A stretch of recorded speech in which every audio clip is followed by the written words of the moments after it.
Ball star and current New Orleans Saint Reggie Bush could become the first player in the 75-year history of the Heisman Trophy to lose that award. Yahoo Sports is reporting that the Heisman Trophy Trust is expected to strip the running back of the top award by the end of the month.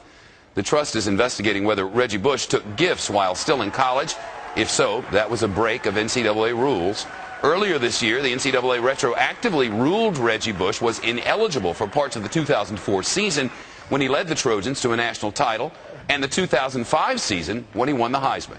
The Chief Fox Report correspondent Jonathan Hunt is here with this. What are the Heisman people saying about this? Well, we just got an email, Shep, from William Dockery. He's the president of the Heisman Trophy Trust, and he essentially denied that any decision has been made, telling us, and I'm going to quote here, "The status of the USC Bush matter remains unchanged.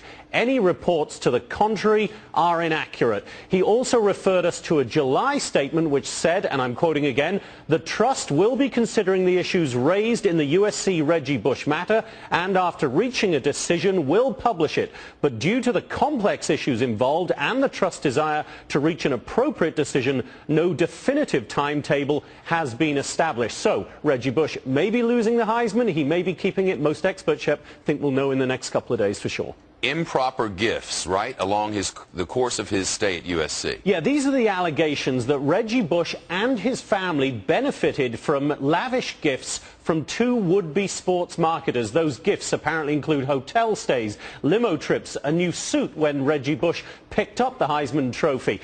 They also apparently included a rent-free home for his family. But one Sports Illustrated expert I spoke to today said that if they're going to strip Reggie of the Heisman Trophy for receiving those kind of gifts, they open up a real can of worms. Listen.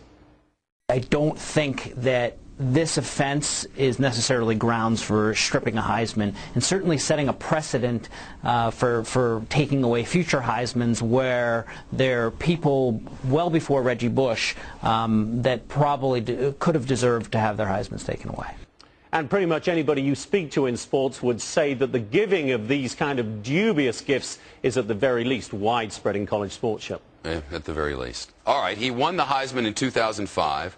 Vince Young was the runner-up that year, right? Does that mean he, in theory, I mean, we're getting ahead of ourselves, but would he get it? If Reggie Bush was stripped of it, Vince Young could get it. He was the runner-up, but very distant runner-up in 2005. He did lead the Longhorns to victory over USC in the BCS championship game that year. But Vince Young himself has said he does not want it. He does not want to get a Heisman that way. And again, most people in sports believe that what would happen is that they would simply, in the words of the Heisman Trophy Trust, vacate the trophy for that year. In other words, Shep, no one would get it. All right, Jonathan Hunt.